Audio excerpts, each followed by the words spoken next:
పిలిచావా? అయినా ఏంటా పిలుపు? హీరో, హ్యాండ్సమ్, టార్జన్, అలెగ్జాండర్ ఇవన్నీ నాకు నచ్చవు. థింగ్స్ న్యూ, కొత్తగా పిలు. పోరే ఇడియట్. ఇష్క్ డూ ఐ ఓన్లీ తుమ్సే. రక్షిత కూడా రవితేజన్ ఇలాగని తెలుసా? చిపో పెదవా. ఏంటి సడన్ గా హీరో అయిపోయావు? నిన్న కాలేజ్ లో కొన్ని కొట్టించావు, రాత్రి హాస్టల్లో ఫైట్, స్టేషన్ లో ఫాలోయింగ్, టోటల్ యూనివర్సిటీ మొత్తం నీ గురించే. మున్నా అనుకోవడానికి బానే ఉంది కానీ ఆలోచిస్తేనే భయం వేస్తుంది. నీకు అసలు భయం లేదా? దేనికి? దేనికా? చంపేస్తారు అంతేగా. ఎదుటివాడు మనం చంపేస్తాడని మన భయమే వాడి బలం.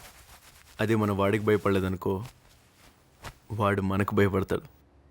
ఏంటో కొత్తగా ఉన్నావు. నిన్న మొన్న చూసిన మున్నాలా లేవు.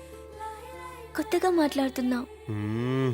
ఒక రకంగా చాలా అట్రాక్టివ్ గా ఉన్నావు తెలుసా? ఏంటి అట్రాక్టివా? నాతో ఇలా అన్నట్టు నీ బాయ్ ఫ్రెండ్తో చెప్పకే, ఫీల్ అవుతాడు.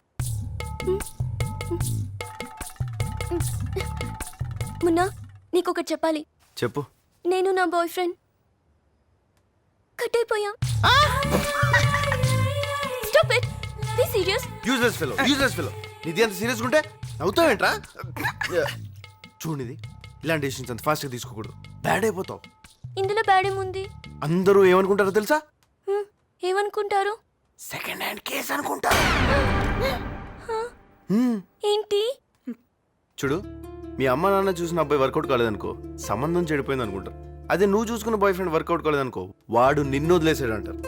నా మాట విని ఎలా ఒకలా వాడితోనే సెట్ అయిపో. Okay bye. అయ్యో నేను సెట్ అవ్వాల్సింది నీతోనేరా బాబు.